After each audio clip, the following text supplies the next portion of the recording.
folks, it's Jackie the Hot Tub Lady, and welcome back to my channel. I'm so excited you're here as always, and hey, shoot me a thumbs up. If you find this information helpful, a thumbs up goes a long way. If you have any questions at all, anything hot tub related, I will be thrilled to answer those questions. Just put your comments down below and I will answer any question that you may have. Today's video is going to be about balancing your water, and this particular topic confuses everyone all the time because there's just all kinds of different things and lots of conflicting information, and you just don't really know what to do. When I'm talking about balancing your water, this is on any hot tub. There are three things that you need to pay attention to. One is your alkalinity.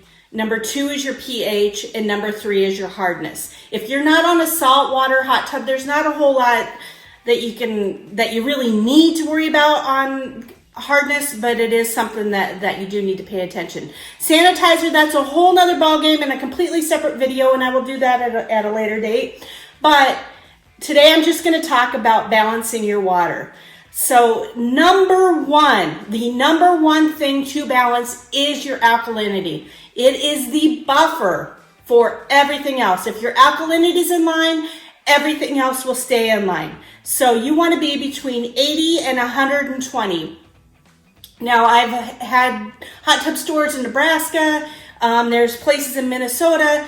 And it doesn't matter where you live, but sometimes your alkalinity can be super high. Like I've seen 300, 330 parts per million of alkalinity. You really got to get that alkalinity in line before you can do anything else. And typically when you have high alkalinity, you're going to have super high hardness, and a lot of times you're going to see metal in your water as well.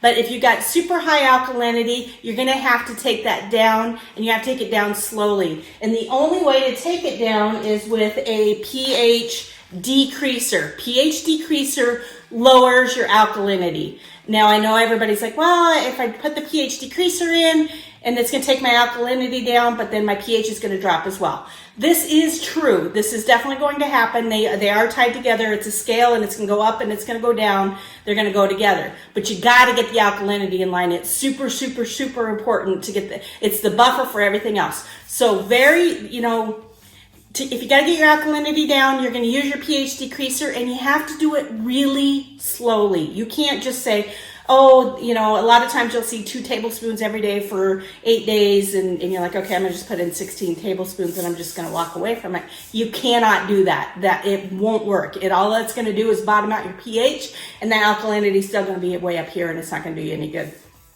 So it'd be like 2 tablespoons of pH decreaser every day for 8 days. Now, the other thing I'm going to tell you is when you're testing it, you're going to stick in that test strip, and you're going to say, nothing's moving. And then bam, all of a sudden you're there. But alkalinity is the most important. So to get it down, it does take a long time to do. And don't put in your pH decreaser and then throw in a test strip 15 minutes later thinking that you're going to see what you need to see. No, you got to give it 24 hours to work before you. So once you put your chemicals in, do not test again for at least 24 hours. Wait 24 hours to test it. But to lower it, you're going to lower it with a pH decreaser. Now, if you want to raise it, or you finally get the alkalinity in line, Let's continue with if you're still trying to get it down, and in the process your pH is bottoming out. Get that alkalinity down to that 120 part per million, and once you do that, then you can take your pH increaser, and then you can just do one-time dose, usually a teaspoon or 2, and that'll bump that pH right back up, and it won't take the alkalinity with it. So pH decreaser lowers both alkalinity and pH. pH increaser only raises pH. So, and then if you need to raise your alkalinity, you're going to use alkalinity increaser. And you can usually do that in a day too. So if you've got real low alkalinity, like where my main store is right now in Sioux Falls, we typically come in a little on the low side. Usually a capful of this, wait one day and you're right exactly where you need to be. So again, you want to be between 80 and 120. Alkalinity increaser to increase your alkalinity, pH decreaser to decrease your alkalinity. And then you always want your pH, after you balance the alkalinity, you always want your pH at 7.6. So you just adjust accordingly with pH decreaser or pH increaser. Usually once the alkalinity's in line, once you get those in line, it's usually just a one-time dose and you're usually right there. But again, give your chemicals 24 hours to work before you test them again. Don't stand over the hot tub and play mad scientist and put a teaspoon of this in and then a teaspoon of that in. You're just wasting your money and your time at that point. Put it in, let it work for 24 hours, and then check it again the next day. Now, if you are a saltwater tub, you do need to have that hardness, and that's all part of this. You got to have that hardness at 25 part per million or lower. There's a couple different ways to lower that hardness. I'll link those up here. You can do it with just your water softener, and you can also do it with vanishing yak. Both those things work really, really well. If you got super hard water, like when I was talking before with that 320 part per million of alkalinity, if you got super hard water, you can do those same hacks or tricks to get that alkali down a little bit more. But if it's not a saltwater tub, it's not as big a deal. However, if you do have that hard alkalinity and that hardness, you definitely want to be using a product called stain and scale control.